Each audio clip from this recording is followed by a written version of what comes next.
সুপ্রভাত, আসসালামু আলাইকুম। আমি এখন আছি টাউন হলের সামনে। এই টাউন হল থেকে অল্প কিছুক্ষণ আগে মেয়র লুৎফর রহমান তিনি ঘোষণা করলেন যে যাদের 2 বেড এবং 2 বেডের অধিক রুম নিয়ে বাসা আছেন তাদের জন্য একটি করে কার পার্কিংয়ের পারমিট দেওয়া হবে। I've had people come to my surgery, and we have, all of us have, and who we know over the last, period, they have received offers in car-free zones. They've refused to accept it, or they're not bidding car-free zones. A resident is entitled, if they're in a waiting list, they're entitled to bid for up to 3 properties. I know some residents, for very good, valid reasons, they're only bidding for one or not bidding at all, because a lot of the properties that comes, it's the new properties that comes, they're in car-free zone. So you may recall in 2011, when we were here last time, we were the only borough in the country then. We were able to persuade the authorities and change bring an exception to our policy, car-free zone policy, to allow those who are living in, who will move into 3 bedroom and above in car-free zone, 1 permit at least. So because of those red tapes, because of the conditions, a good number of residents didn't bid, still decided not to bid for those properties, and they continue to live in car-free zones. And I'll give you an example. You're entitled to bid for 3 properties. Say 3 properties, 3 bedroom properties came onto the market. You can bid for. Some people will just bid for 1 property, or just bid for none at all if they're in car-free zone, because they're not entitled to a car. So if they bid for 1 property, they've restricted themselves to only 25% chance of getting a property, because they didn't bid for. And if they secure a property, if they are allocated a property in a car-free zone, they will get 1 permit. The 12 months condition, we've scrapped it. It's no longer there. That means a lot of people will be able to secure at least 1 permit in a car-free zone. So they should not be able to secure a permit in a car-free zone if they're in a 2-bedroom property. Now, we've extended the car-free zone policy to 2-bedroom and above. So before it was 3-bedroom and above. Now it's 2-bedroom and above. That will help a lot of people. It will capture a good number of people. So anyone from 1 bedroom who are in overcrowded will be able to, if they move to a 2-bedroom, even if they've not had a car for the last 1 year, they've not had a permit for the last 1 year, it doesn't matter. Going forward, they will be entitled to 1 permit in a car-free zone. We have to do it quite quickly. I think a lot of organizations who weren't aware of the program, but nevertheless, £14.5 million of grant money has gone into the community.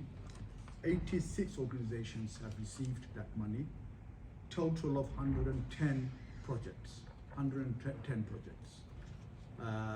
Per any organization could have bid for up to 5 projects,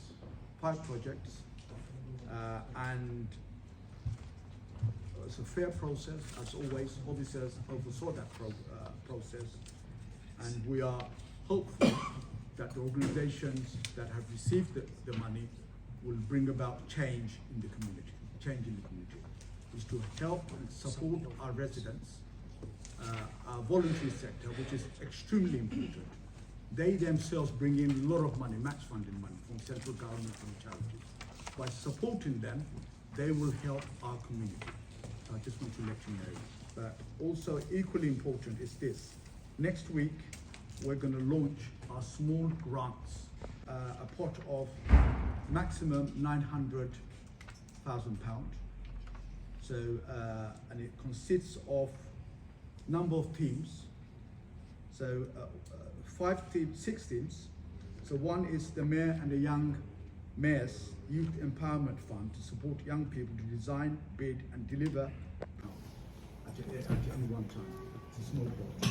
Another pot, which is very important, is a pot of total of about 100,000, I believe, up to 10,000 grant. So even volunteer organization find it difficult to survive, maybe because they didn't get some money from a charity or from central government. Maybe a roof has fallen down, or a toilet is leaking, they haven't got the money, or an officer is going to be made redundant because they haven't been able to secure the revenue fund for the officer. Up to £10,000 emergency fund they can apply to the council to help them, just to recuperate, for them to get back on their feet so they can restructure and support themselves. That's the other pot. So there's 6 pots of £900,000 going forward to help the voluntary sector, work with our voluntary sector. The voluntary sector is so important. I remember when we were here previously, we helped so many voluntary sectors, we worked with them, but they were able to secure from other charities, secure from government, some £25 million of benefits themselves.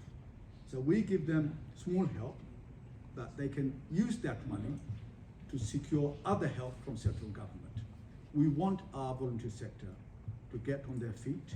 We want them to become more active, and we want them to continue to support and deliver for the people of this borough. We as a council, we can't do anything on our own.